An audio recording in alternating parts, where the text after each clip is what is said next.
Bueno, muy buenas tardes, nuestros oyentes de nuestro canal de YouTube. El día de hoy, en otra de nuestras charlas, mi persona Isaac Caicedo, que pertenezco a la rotación 3477, les vamos a hablar sobre lo que es el cáncer de vulva. No olviden suscribirse. Siguiente.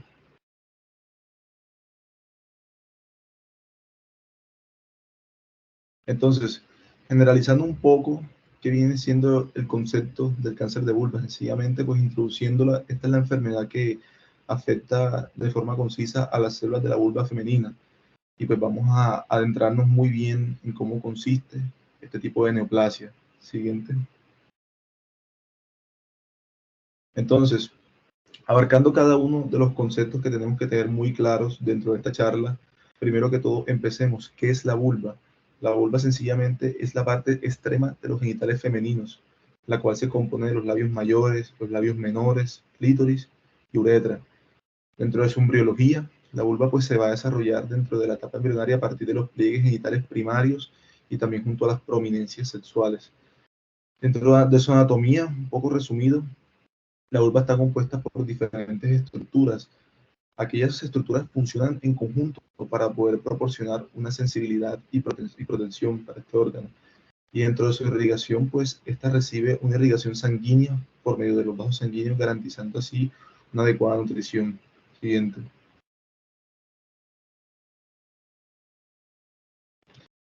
Entonces, sabemos que la anatomía de la vulva pues, está compuesta por diferentes partes genitales femeninas externas, es decir, fuera del cuerpo.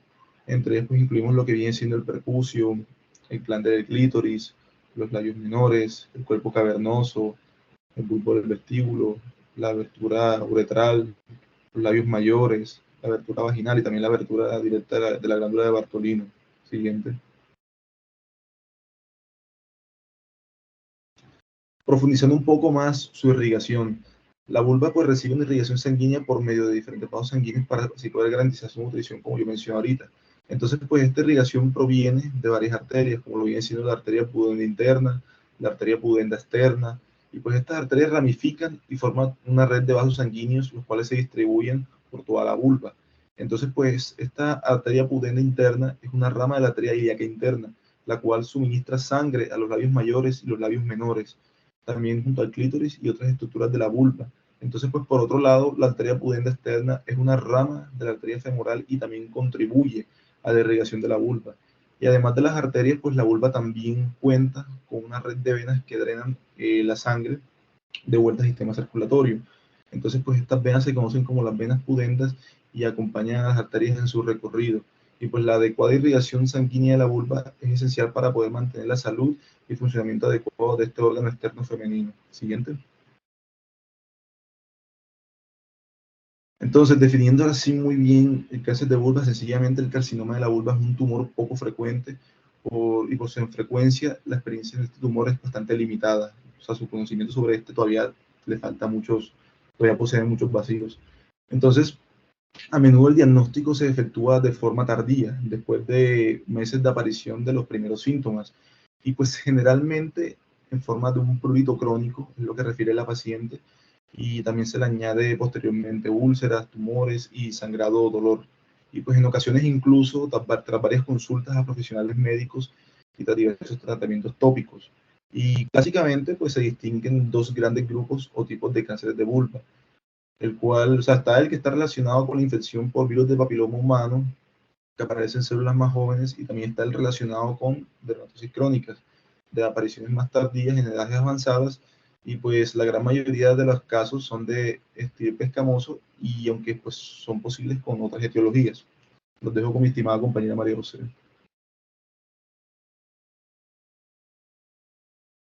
Bueno, gracias Isaac. Y continuando pues con la epidemiología, el cáncer vulvar pues tiene una incidencia de 1 o 2 casos por 100.000 mujeres.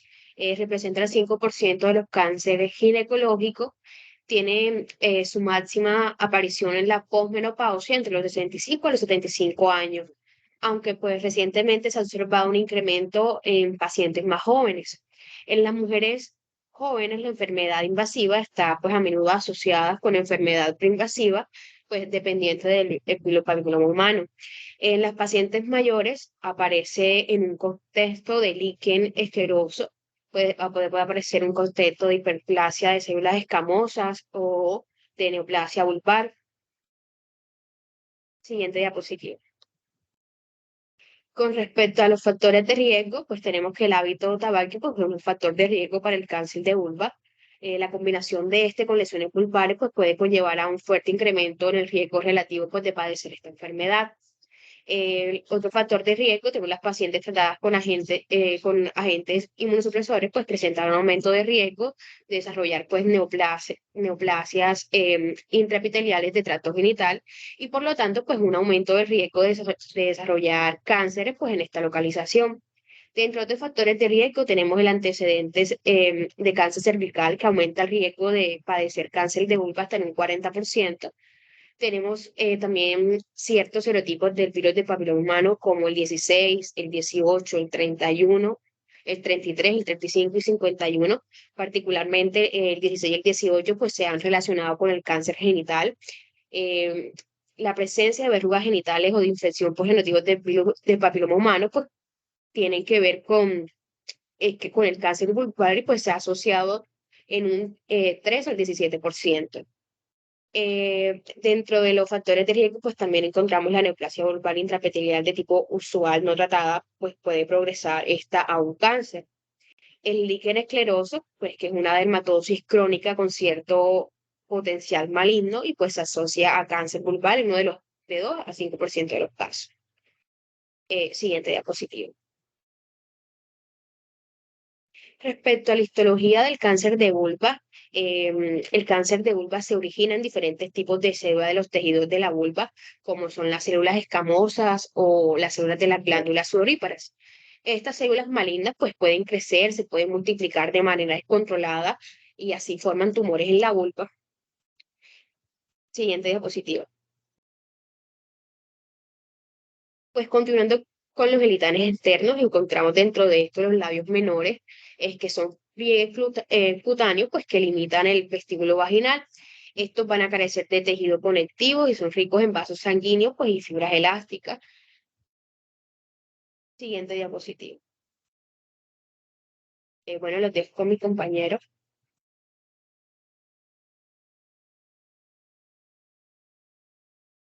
Gracias, María José, por tu intervención. Bueno, siguiendo con los subtipos histológicos, tenemos que histológicamente los carcinomas relacionados con el virus del papiloma humano son de tipo basaloide o condilomatoso, pero en ocasiones pueden ser de tipo queratinizante y con frecuencia se asocian o están precedidos por neoplasia vulvar intraepitelial de tipo usual que también va a presentar una morfología basaloide o condilomatosa. Avanza. Bueno, la anatomía patológica y la biología molecular.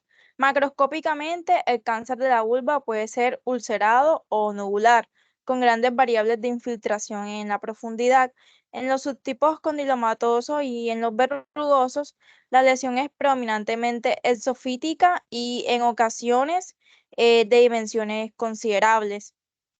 La localización del carcinoma de la vulva suele estar presente en el 60% de los casos en los labios mayores y en el 20% en los labios menores y lo que es el vestíbulo.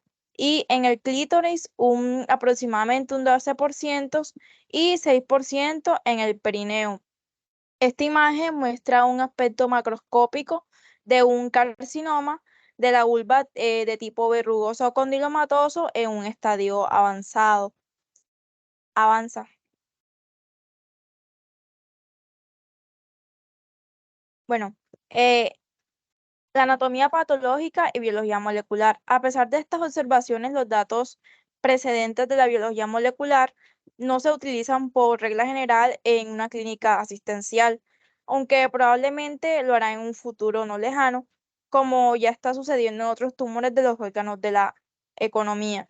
Bueno, este es un aspecto microscópico de un carcinoma bien diferenciado de células escamosas grandes con un citoplasma abundante y eosinófilos con formación de de perlas córneas. Eh, Siguiente. Bueno, y siguiendo con lo que es la etiopatogenia, tenemos que Está el tipo 1 y el tipo 2. El tipo 1 que se da más que todo en pacientes jóvenes eh, es causado por infección del virus del papiloma humano, puede ser condilomatoso o basaloide y tiene un pico de edad alrededor de los 55 años. Y el tipo 2, que es en pacientes mayores, es más que todo causado por la mutación del P53, es bien diferenciado y tiene un pico de edad alrededor de los 77 años. Los casos de cáncer de vulva son atribuibles al virus del papiloma humano de un 40 a un 50%, de los que el 80% son virus del papiloma humano tipo 16. Avanza. Y los dejo con mi compañero siguiente. Gracias, compañera, por tu intervención. Bueno, continuando con la progresión y la diseminación, ¿cierto?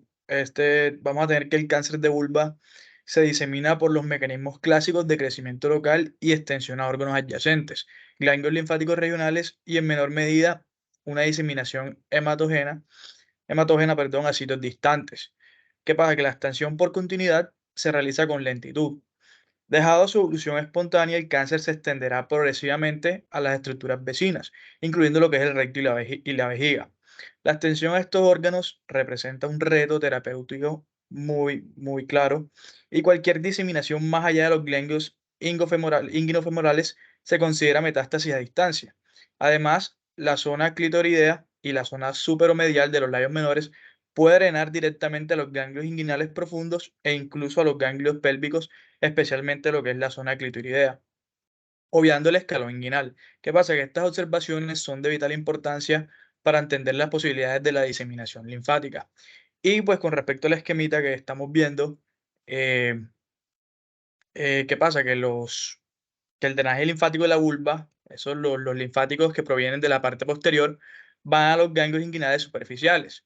Los de la parte anterior de la vulva van lateralmente a los ganglios inguinales superficiales, el índice lateral o contralateralmente, y algunos linfáticos del clítoris van directamente a lo que es el ganglio de Cloquet y de ahí a los ilíacos. Siguiente diapositiva, por favor. Bueno, con respecto a la clasificación del cáncer de vulva por estadios, vamos a tener el estadio 1, es un cáncer, es confinado a la vulva o el periné y sin metástasis en los ganglios linfáticos. Vamos a tener el estadio 1A, que es menor o igual a 2 centímetros en todas las dimensiones y menor o igual a 1 milímetro de invasión. Vamos a tener el estadio 1B, que es mayor de 2 centímetros en cualquier dimensión o mayor de 1 milímetro de invasión. Tenemos el estadio 2, que es un tumor de cualquier tamaño con extensión adyacente. Tenemos el estadio 3, que es un tumor de cualquier tamaño con o sin propagación adyacente. Tenemos el estadio 3A, que es uno o dos metástasis en los ganglios linfáticos, cada una menor de 5 milímetros, o una metástasis en ganglios linfáticos mayores o iguales a 5 milímetros. Tenemos el 3B, que es o tres o más metástasis en ganglios linfáticos, o dos o más metástasis en ganglios linfáticos, cada una mayor o igual de 5 milímetros. Tenemos el 3C, que es una metástasis en ganglios linfáticos con diseminación extracapsular. Tenemos el estadio cuarto, que es una invasión de otras estructuras regionales. Tenemos el estadio 4A, que es una invasión de los 2/3 superiores de la uretra. Y tenemos el estadio de 4B, que es cualquier metástasis a distancia, incluyendo en los ganglios linfáticos de la pelvis. Siguiente diapositiva, por favor. Bueno, con respecto a las manifestaciones clínicas, las pacientes afectadas del carcinoma de la vulva manifiestan como primer síntoma el prurito en un 80% de los casos, una tumoración en el 45%, un dolor en el 25% y una ulceración o sangrado en un 15%. Una disuria también se puede presentar en un 10% y una masa inguinal aproximadamente en el 3%. ¿Qué pasa? Que las pacientes deben ser sometidas a una exploración visual detenida puede ser con lupa luminosa o mediante bulboscopia para detectar cambios ya sea de color roja, blanca, pigmentada o pequeñas lesiones erosivas, ulceradas o sobreelevadas. Siguiente diapositiva.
Bueno, gracias. Disculpen por ese pequeño espacio. Y continuando con las manifestaciones clínicas que podemos encontrar en el cáncer de vulva, ¿cierto? Puede presentarse también con varios signos y síntomas. Entre ellos van a ser las lesiones o bultos en la vulva, que pueden ser dolorosos o no. Puede haber también prurito, enrojecimiento o cambios en la piel de la vulva.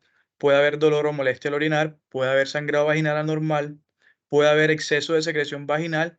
Y también puede haber ganglios linfáticos inflamados en la ingle. ¿Qué pasa? Que es importante tener en cuenta que estos síntomas no siempre indican la presencia de cáncer, pero es fundamental acudir al médico ante cualquier alteración o cambio en la vulva para su evaluación y tratamiento adecuado. Siguiente diapositiva. Ahora los dejo a cargo de mi compañera María José Ortega.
Les pedimos unas sinceras disculpas a todos los televidentes por estas molestias que estamos presentando en el día de hoy, pero ya continuaremos con con la exposición. Mi compañera María José Ortega puede continuar.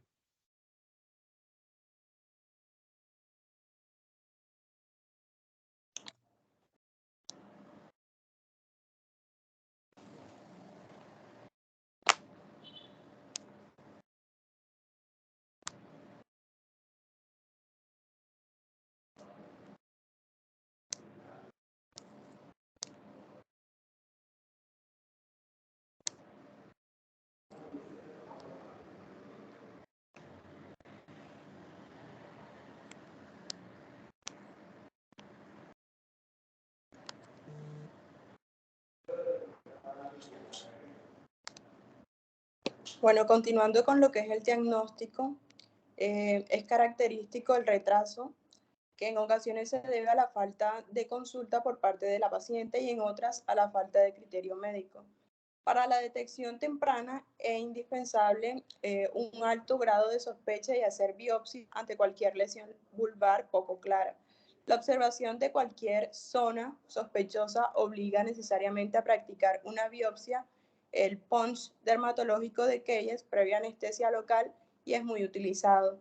En ocasiones deberán ser múltiples, ya que las lesiones pueden ser multicéntricas, La biopsia debe ser suficientemente amplia y profunda, de Keyes a partir de 4 milímetros para incluir la dermis.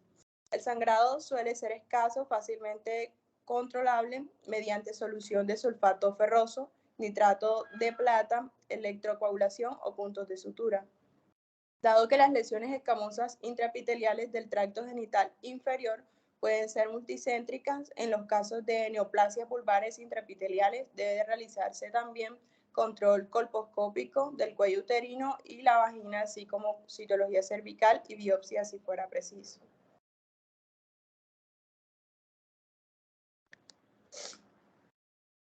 En el estudio de extensión y como ayuda a la estadificación se recomienda realizar una historia clínica completa y examen físico, evaluación del cuello uterino y la vagina, radiografía de tórax, analítica completa, electrocardiograma, radiografía de tórax o resonancia magnética de la pelvis y la ingle, ecografía inguinal y en determinadas pacientes con sospecha de extensión a otros órganos, citoscopía o rectosigmoidoscopía.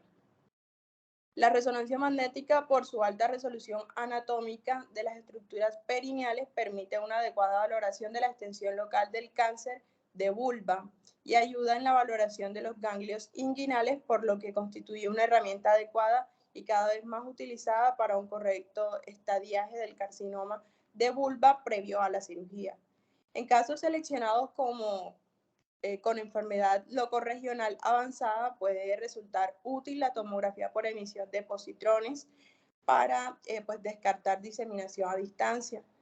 En la valoración de la afectación ganglionar inguinal, cuando se combina la ecografía con la obtención de una muestra citológica guiada, con esta técnica pues se han obtenido resultados significativamente superiores a los de las otras técnicas y valor predictivo positivo del 100%.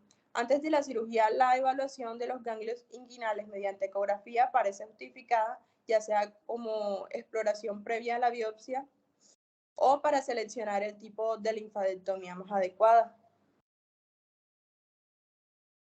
Entre los principios de tratamiento tenemos lo que es la escisión de una lesión separada, escisión local amplia, la cirugía láser, aspiración quirúrgica ultrasónica, vulvectomía plugimentaria, escisión local amplia, escisión local radical, vulvectomía radical modificada y bueno, pues todas estas que ustedes ven aquí. El tratamiento del cáncer de vulva sigue unas directrices generales, pero en cierto modo debe adaptarse a cada caso. En general, la cirugía es la primera opción ante enfermedad locorregional, pero no hay una única operación estándar, como ya pudimos ver las que mencioné. Se debe planificar el tratamiento más conservador posible que cure la enfermedad y minimice complicaciones y secuelas. Actualmente, pues, en general, se desestiman las grandes cirugías excréticas aplicadas clásicamente. La exéresis amplia con márgenes de seguridad obtiene los mismos resultados que la vulvectomía radical clásica.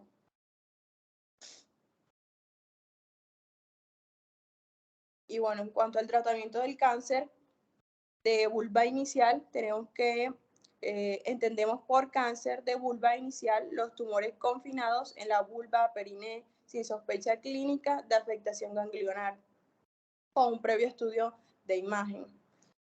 Y el cáncer de vulva microinvasivo, estadio 1A. En el estadio 1A de la vulva está definido como una lesión única que mide 2 centímetros o menos de diámetro, con una profundidad de invasión de 1 milímetro o menos. Y hay que tener en cuenta que no siempre es fácil valorar histológicamente este grado de infiltración. Las lesiones de esta extensión deben ser tratadas con una simple excisión amplia. La disección de los ganglios inguinales no es necesaria. A continuación los dejo con mi compañero.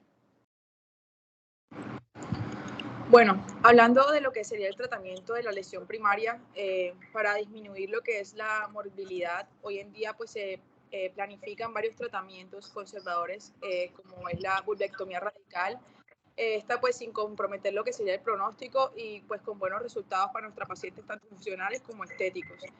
El procedimiento pues se denomina sesión local amplia o sesión local radical, y esta intervención pues es tan efectiva como la vulvectomía radical clásica en cuanto a lo que sería la prevención de recidivas locales o la supervivencia de nuestros pacientes. Sigue.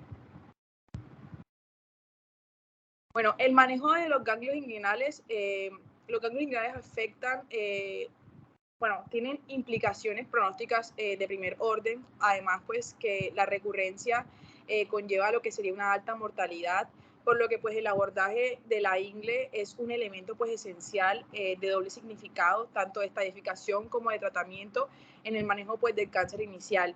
Además pues sus implicaciones pronósticas, las intervenciones sobre pues lo que son las cadenas ganglionares tiene una importancia terapéutica, y pues la recurrencia en los ganglios inguinales implica pues la imposibilidad pues de lo que serían tratamientos curativos en pocas ocasiones, y por lo que el manejo adecuado de la ingle es un factor pues muy importante para reducir lo que es la mortalidad en el cáncer de vulva inicial. Todas las pacientes con lesiones de estadio FIGO 1B o 2 o cualquier tumor con más de 1 milímetro de invasión del estroma, pues tienen que ser sometidas a una valoración inguinal anatomoquirúrgica, una linfadectomía inguinofemoral ipsilateral al tumor, que pues es un procedimiento estándar inicial. Sigue. Bueno, lo que sería la técnica del ganglio en centinela, tenemos que este es un procedimiento que nos va a permitir detectar la metástasis pues, de una manera efectiva y comparable pues, a la linfadectomía completa, pues con mucha menor morbilidad, y la aplicación de técnicas pues, de ultraestidificación van a permitir detectar lo que sería la micrometástasis, que esta pues, podría ser desapercibidas en un estudio histológico convencional. Sigue. En el caso de esta imagen tenemos la detección del ganglio de centinela en cáncer ginecológico. Tenemos del lado izquierdo una imagen que nos va a mostrar pues, la distribución del sistema linfático, y en donde pues, vamos a ver como los ganglios centinela proximales al tumor. Del lado derecho vamos a poder ver los métodos que utilizamos, que son azul de metileno, que nos va a ayudar a teñir el ganglio centinela pues, con el fin de marcarlo. El verde idiosimina, que por otro lado pues va a poseer una afinidad por las proteínas, y este va a ser un marcador fluorescente, y posteriormente tenemos pues el endoscopio dotado con luz infrarroja, y el tenesio pues que es un hisopo radioactivo, que este va a emitir lo que son la radiación gamma, y nos va a ayudar pues a detectar el tumor y así pues darle un manejo adecuado. Sí.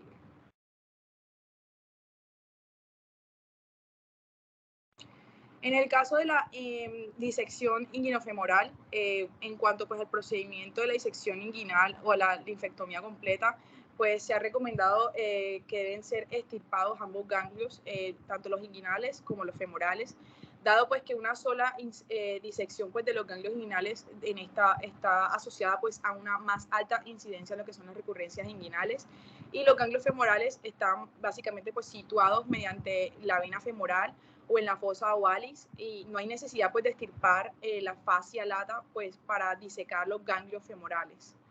La disección ganglionar también puede pues, llevarse a cabo pues, de forma adecuada por el procedimiento de triple incisión. Esto como una alternativa en el procedimiento pues, de bloque, y puede ser utilizado en particular para lo que son las lesiones voluminosas del clítoris o el periclítoris. Esto pues para evitar lo que sería la necrosis en la piel de nuestros pacientes, todo puesto con tejido subcutáneo por encima de la fascia superficial, y todo eso debe ser preservado. También es preferible preservar todo el recorrido de la vena safena. Los dejo con mi compañero.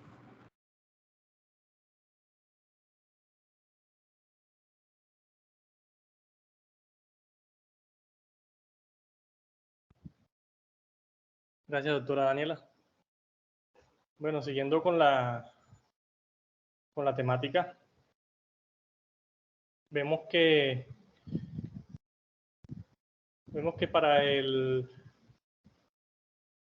para considerar acerca de la radioterapia, En muchos casos los campos deben incluir los ganglios inguinofemorales y por lo menos los ganglios pélvicos distales que incluyan la bifurcación de los vasos de la ilíaca primitiva. Y vemos que el borde superior tendría que ser más amplio si existe una extensión de afectación inguinal o si hay una sospecha de metástasis de los ganglios pélvicos. También se utilizan a menudo técnicas combinativas de fotones y electrones. También se trata la región ganglionar y si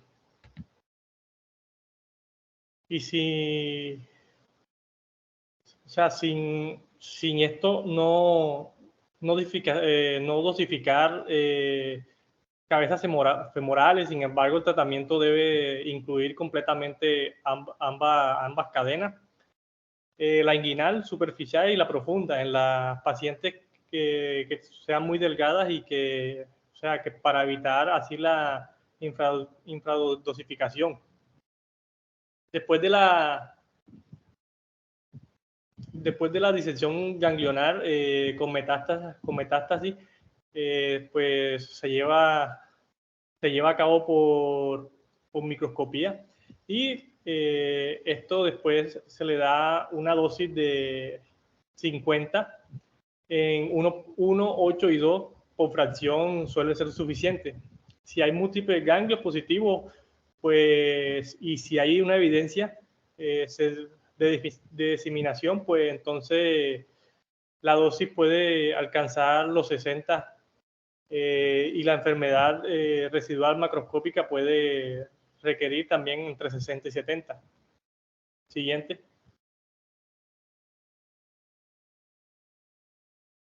Para el tratamiento, las pacientes con tumores primarios de gran volumen o existencia que tenga afección considerable de órganos vecinos o adyacentes, pues estos ganglios inguinales son considerados como afectaciones de enfermedad avanzada.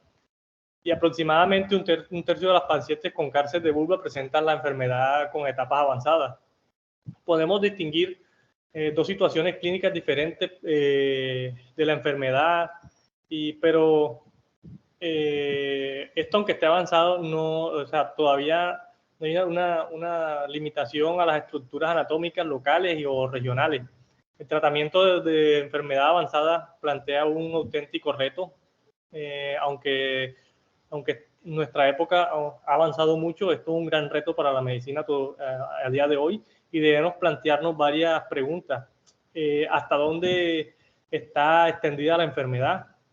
Otra pregunta sería si está afectando órganos adyacentes.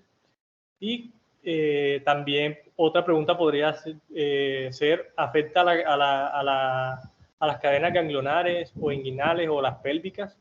Nos planteamos un tratamiento con intención curativa o paliativa, o cuáles son las comorbilidades que tiene el paciente. También podemos preguntarnos si hay que añadir radioterapia o también si hay que hacer algún tratamiento quirúrgico o iniciamos directamente la radioquimioterapia. O sea, tenemos que hacernos tantas preguntas para saber cómo vamos a tratar o cuál es el pronóstico del caso en general, porque tiene que ser individualizado.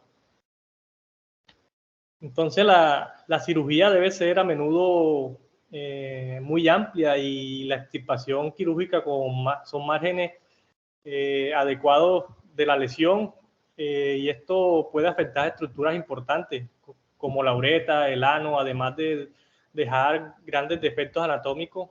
Entonces esto tiene que ser muy minucioso y muy preciso para determinar hacer ya una cirugía. También debe diseñarse cuidadosamente la mejor técnica y emplear la función por defecto para disminuir los defectos en el área. Y la cirugía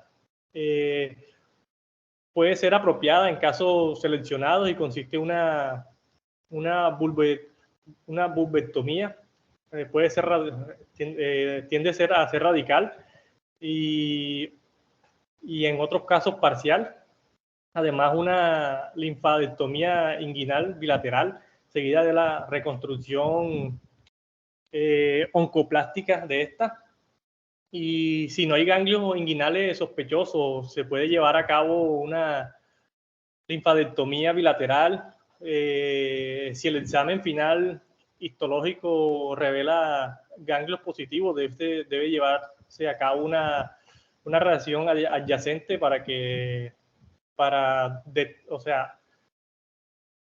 contrarrestar que esto se esté diseminando.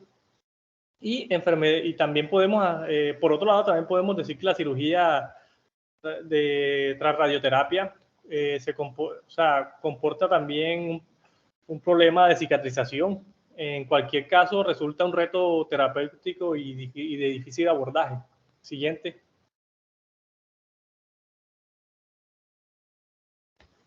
Bueno, aquí en esta imagen podemos ver cómo está el aspecto macroscópico del cáncer de vulva tratado con radioquimioterapia. Esto a menudo suele presentar alteraciones en el área donde se trata. Podemos ver un enrojecimiento en el área de la piel, hasta ampollas y descamación. Pero esto puede ser temporal hasta que vuelva en sí la piel a buscar su estado natural. Siguiente.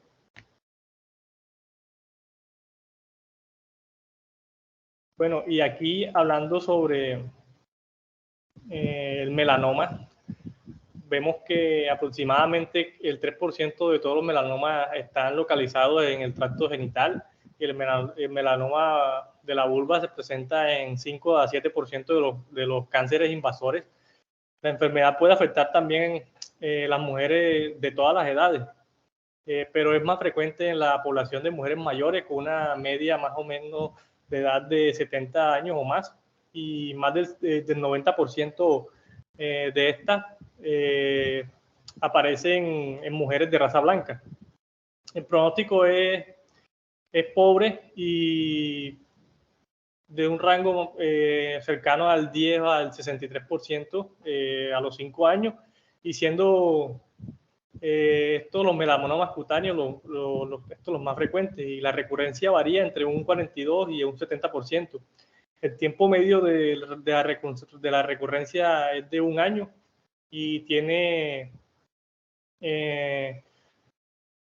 un rango entre 1 mes y 14 años. Esto ocurre más allá de los 5. Si esto ocurre más allá de los 5 años, se propone un seguimiento de al menos 10 años en las pacientes que sobreviven. También hay también son muchos los melanomas que también son diferentes a los carcinomas escamosos indiferenciados, y particularmente los melanomas amelonóticos. Muchos melanomas están localizados en los labios menores o en el clítoris, y el pronóstico está relacionado con el tamaño, la profundidad, la lesión.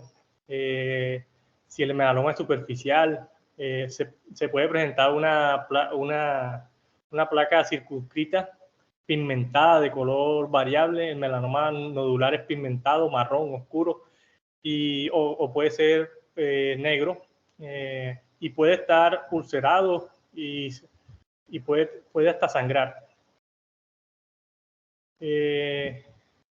Bueno, aquí vemos el nivel, la descripción. Nivel 1, el tumor está confinado a la epidermis. En el 2, el tumor atraviesa la membrana basal. En el 3, el tumor lleva y expande la dermis papilar, pero no penetra la dermis reticular. Y en nivel 4, el tumor extiende hasta la dermis reticular. Ya el nivel 5, el tumor se infiltra en el tejido celular subcutáneo. Siguiente.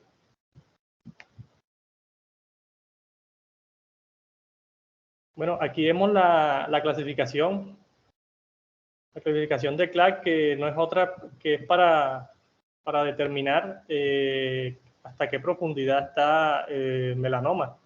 Y pueden haber, podemos ver que hay un nivel 1 que afecta la dermis, el 2 la lesión afecta a la dermis papilar, en el 3 la lesión invade y llena la dermis papilar, y en el 4 la lesión invade la dermis reticular.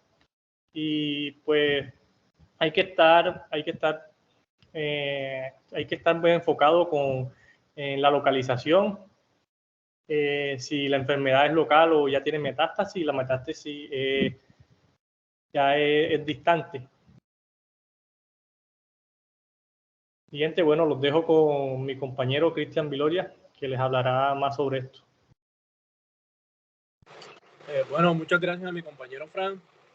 Bueno, voy a hablarles un poco acerca de lo que es el tratamiento primario del melanoma, que va a ser lo que es la resección quirúrgica. Entonces, ¿de qué va a depender lo que viene siendo este tratamiento? Bueno, el tratamiento principalmente depende de lo que es la escala de Breslow. Cuando hay un nivel 1, es decir, que el melanoma tenga un tamaño menor a 0,75 milímetros de espesor, aquí principalmente lo que se va a realizar sería una resección local amplia. Y ya en caso de que la profundidad sea mayor de 2 milímetros y el margen menor de 2 centímetros, aquí en estos casos se realiza lo que es una neoayudanza, que pues es la que puede estar indicada. Entonces, la biopsia de los ganglios linfáticos, la técnica de ganglio centinela y el mapeo linfático se ha utilizado principalmente para evaluar lo que viene siendo la presencia de las metástasis, de los ganglios regionales, de los pacientes que tienen enfermedades hasta en etapa 2, incluyendo lo que viene siendo también la infiltración en profundidad mínima, a diferencia de lo que es el cáncer escamoso.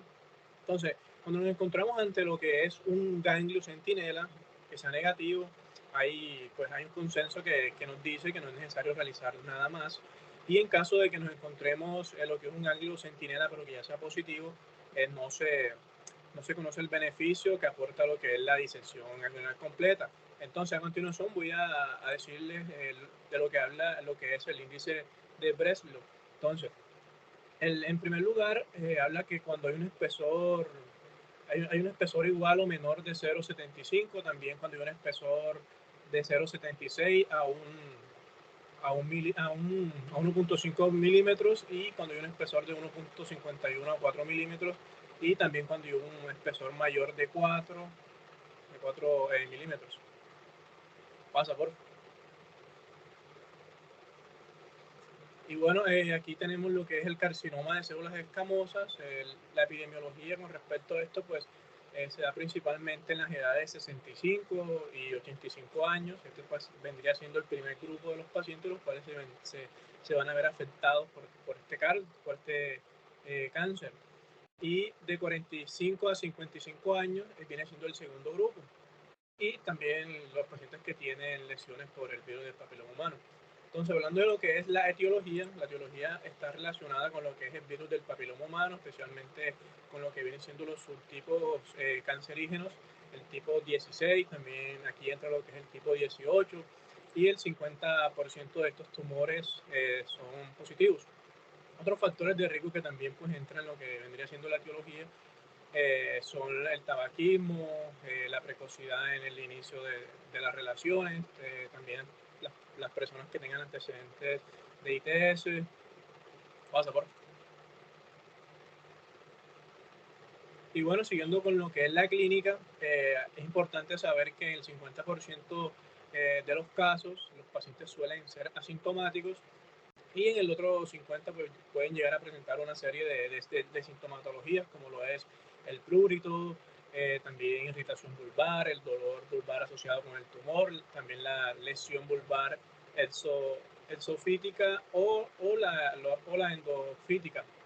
Y para el diagnóstico pues, se hace por lo que vendría siendo sospecha por parte del médico o el ginecólogo, la persona que la esté tratando. También pues por la biopsia, la historia clínica pues es bastante importante en estos casos, la exploración física de una manera adecuada, la cistoscopia y la proctoscopia. Pasa, por favor. Bueno, aquí vendría siendo lo que es la prevención y la detención temprana de lo que es este tipo de cáncer para para la prevención del cáncer de vulva incluye lo que es la vacunación contra el virus del papiloma humano, el uso de las barreras de protección durante las relaciones sexuales, es decir, usar preservativos y evitar los factores de riesgo conocidos. También lo que es la detención temprana, se puede lograr esta pues mediante lo que son los exámenes ginecológicos regulares. Aquí está incluido lo que es la prueba de Papa Nicolau y la colposcopia, que son pruebas de tamizaje que se utilizan para el cáncer. Y lo que es el autoexamen de vulva, aquí se realiza lo que es este examen periódico de la vulva. Este puede ayudar a detectar lo que son los cambios anormales y buscar todas las atenciones médicas tempranas para que el cáncer pues no vaya a hacer metástasis. Pasa por. Y bueno, siguiendo con lo que es la prevención para reducir lo que es el riesgo de este cáncer, riesgo pues de contraer las infecciones de transmisión sexual por el virus del papiloma humano. Como dije anteriormente, es importante utilizar el preservativo cada vez que se tengan las relaciones sexuales, y también otro factor bastante importante para hacer la profilaxis sería aplicar la vacuna contra el virus del papiloma humano. Pasa, por favor. Y bueno, pues eso sería todo de mi parte. A continuación los voy a dejar con mi compañero Danilo Contreras. Bueno, muchas gracias. Complementando un poco todo esto de la prevención, es importante lo que es la detección temprana, y aquí entramos en lo que es el examen de Papa Nicolau, que básicamente es una prueba de detección en donde se utiliza para ver los cambios anormales en las células de cuello uterino, con un objetivo sencillo y principal: detectar precozmente las lesiones precancerosas o cancerosas en lo que es el cuello uterino. ¿Para qué? Para tratamiento temprano y efectivo. Este examen implica lo que es una recolección de las muestras de cuello uterino, y pues el médico encargado claramente hace el procedimiento, pues utiliza el espéculo, accede al cuello uterino y pues toma la muestra mediante lo que es un hisopo o un cepillo especial, donde pues simplemente toma la muestra de las células de cuello uterino y pasan previamente a lo que es el laboratorio para el análisis. En el laboratorio, ¿qué sucede? Se examinan a microscopio y se busca identificar los cambios o anormalidades. Y es importante destacar que el examen de Papa Nicolau no es doloroso, entonces se recomienda realizarse sin ningún miedo o de pronto algunos estigmas que se tengan respecto a este. Puede causar más bien una ligera incomodidad o una sensación de presión durante lo que es la inserción del espéculo, pero no causa síntomas o molestias más allá. Siguiente, por favor. También tenemos lo que es la colposcopia, que es un procedimiento ginecológico que permite examinar detalladamente el cuello uterino, la vagina y la vulva mediante el uso de un colposcopio, como pueden observar en lo que es la imagen.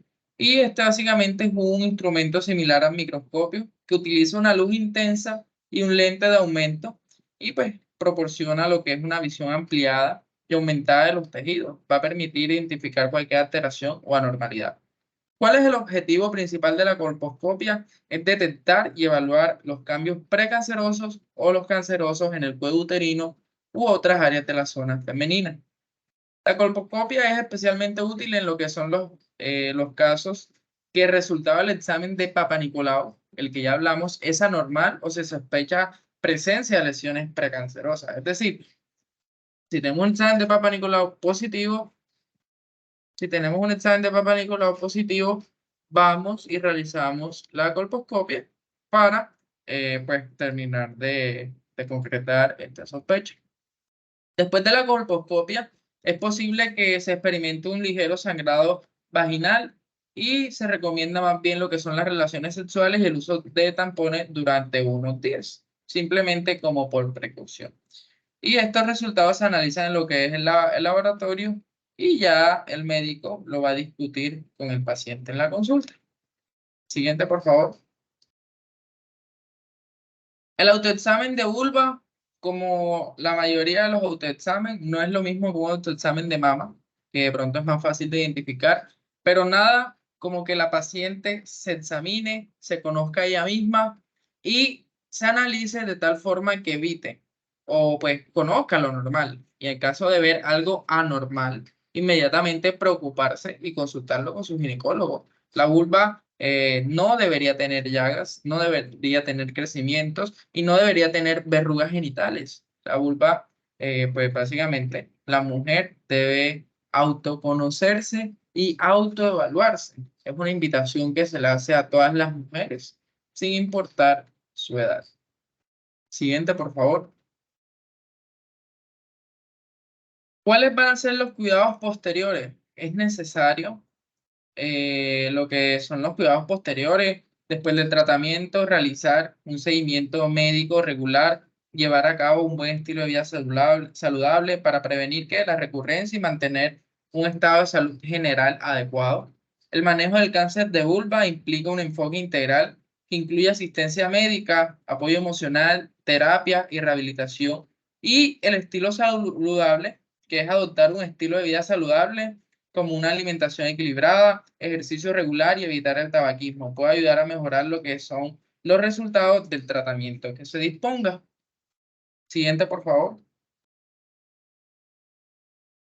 Bueno, entonces en el pronóstico, si prestamos mucha atención a la imagen, tenemos diferentes estadios que nos muestran la tasa de supervivencia a unos 5 años. Ya a lo largo de la presentación los vimos, y desde el estadio 1 hasta un 75, un 95% o una tasa de supervivencia elevada. Y a medida que va avanzando, va decreciendo esta tasa de supervivencia hasta llegar al estadio 4, que es de un 15 a un 50%, siendo el pronóstico es peor, pues si el tumor es primario, es grande o mal diferenciado. Importante tener en cuenta. Siguiente, por favor. Y bueno, la mayoría de los autores avalan que la estadificación quirúrgica es uno de los mejores determinantes de la supervivencia. Todos los estudios coinciden que la afectación linfática es el factor pronóstico más importante. El mal pronóstico se asocia a la metástasis inguinales bilaterales, la invasión extraescapular y número y tamaño de los ganglios afectados. La afectación ganglionar se correlaciona con la supervivencia a los 5 años. Con ganglios negativos alcanza hasta el 91% y con ganglios positivos decae hasta un 57%.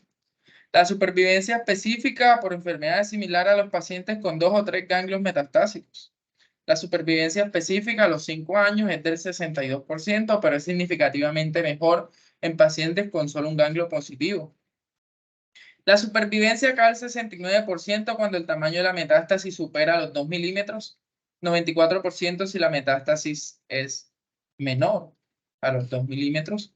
Los parámetros clínicos que mejor se correlacionan con la positividad de los ganglios linfáticos son el estadio clínico, ganglionar y la invasión vascular linfática, lo que es el grado de diferenciación tumoral. La edad del paciente es muy importante, el tamaño tumoral también lo es, y asimismo el grosor estromal de la invasión tumoral. Otros factores a tener en consideración en relación con el pronóstico son el grado tumoral, la edad, la presencia de márgenes positivos y pues las investigaciones probablemente en un futuro cercano se van a incorporar lo que son los factores moleculares como la mutación del P53 o bueno, bien sean la sobreexpresión de factores de crecimiento. Y esto es todo lo que quisimos presentar para ustedes. Pedimos de antemano unas sinceras disculpas si presentamos problemas de conectividad y a la hora de la continuidad de la exposición. Me gustaría que se suscriban al canal, que en la caja de los comentarios nos dejen sus dudas, sus inquietudes, en qué podríamos mejorar para así ofrecerles lo mejor día tras día. Muchas gracias y eso fue todo por hoy. Buenas noches.